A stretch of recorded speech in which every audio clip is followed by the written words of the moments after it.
Hi, my name is Jeremy Billings. I'm a construction and engineering planning manager here at Midco.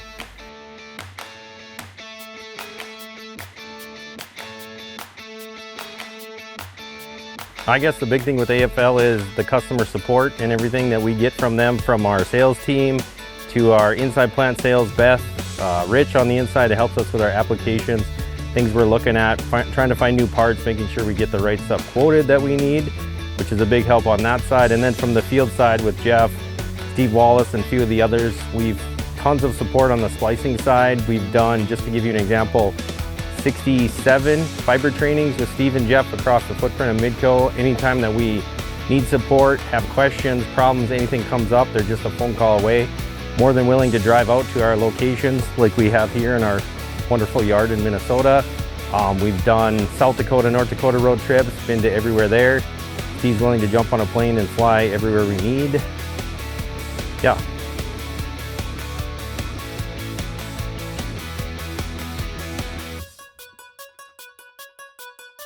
Well, I think the SWR has been huge for us. We were cable guys, so we came from the world of 144, was our biggest fiber for a long time. Went into 288 loose tube, the splicing time of that. Now that we've grown and we're building a lot faster, having that ribbon and the splice time has been huge for us. You know, you take a 288 that was taking a day or two to get spliced, especially for the new splicers, to now we have one of our engineers, we had a little issue happen and he was able to do a 288 in 2 hours, which is unheard of in our world from the past. So that splicing time that we've been able to speed up and increase has been huge for us, and our speed to market of getting these ponds and builds activated has been big on the SWR side of it. Also, with the bigger counts that we've had to pivot and do a few things where we didn't have a building site in one location, so we had to switch and take a 576, which we never thought we would use in this world, but we now have a 576 running from our north building down to a south area that we're building, and we're able to pivot when we couldn't get that building to get everybody online a lot sooner. So that saved about 4 months in our build time by using the 576.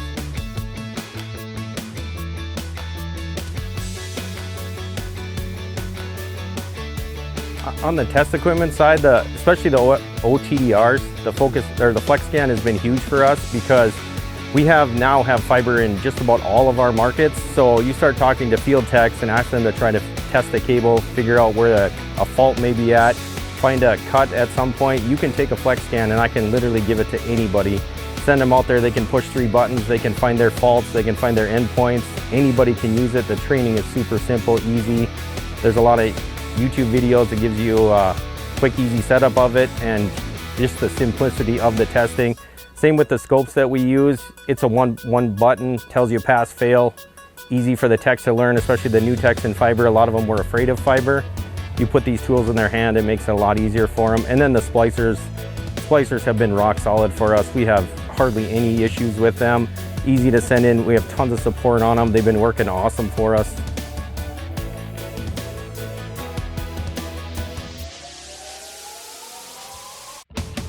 Restoration has been huge for us. So in a lot of our areas, we used to have to lay fiber on the ground or whatever we have to do. We live in a 4-hour window. So if we have something happen, we strive for 4 hours of getting those customers back online. So with the ribbon splicing, ribbonizing, and some of the ribbon fiber we have, we're able to increase that time. I mean, a lot of our fiber issues we're getting them down to like 3 hours, especially for the big ones, using ribbon and being able to ribbonize it. We have one tech that can ribbonize fiber faster than I think anybody I've ever seen do it. So you put him on one of our outages and it makes everybody a little bit of calm knowing that we're going to have him there and we'll have that fiber back up and going as quick as we can.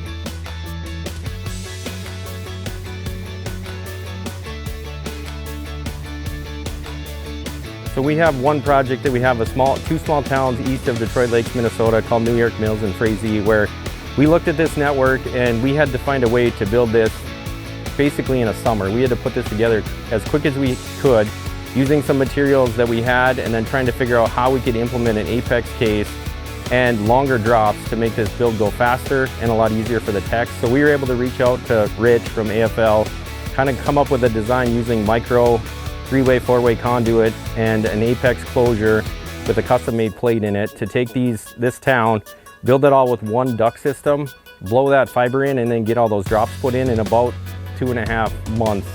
which would normally be about 6 months in a normal build cycle. So we cut our build time in half, and our splicing time was about 3/4 of it. So we took that splicing time, which would have been 3 to 4 months, and did it in about 4.5 weeks.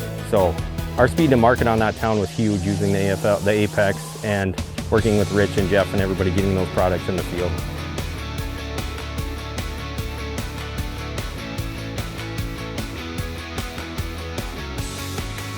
So the switchblades have been big for us just in the size and containers. So obviously you can see in our yard here, we have a lot of material and stuff going every direction.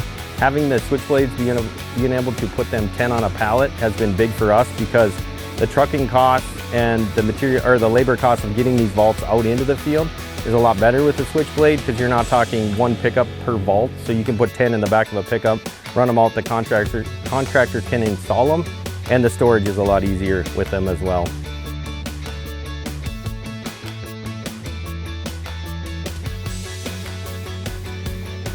So in our fiber to the home network, our endpoint when you get to the house or customer location has been, we try not to use fully pre-connectorized drops. We want to be able, that tech, to have a little bit of freedom to cut that piece off and make, so we're not storing 60 to 80 feet at a house or a business or somewhere we get to.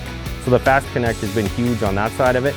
Techs are able to cut that fiber to length that they need, put a FASTConnect on, which literally takes a minute or two at most, and get that customer connected as quick as they can.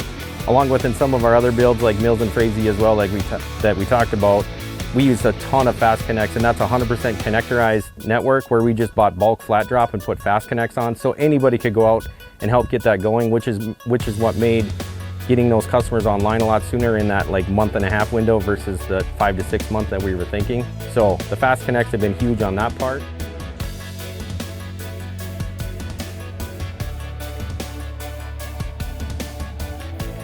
We have a lot of our network that was built with 24 and 48 count fiber. So being able to take that microduct, override an existing path in an afternoon. We had one spot in Fargo where we went in 2 hours. We took about 3/4 of a mile, put a 288 fiber in the same conduit that had a 24 count.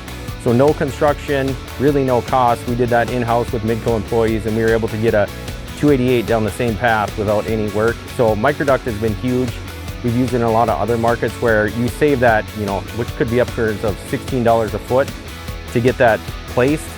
Basically, you're just going out in the afternoon with a jetting machine, jet the microduct in, jet the fiber on top of it, and you're splicing in a couple hours versus days of underground construction.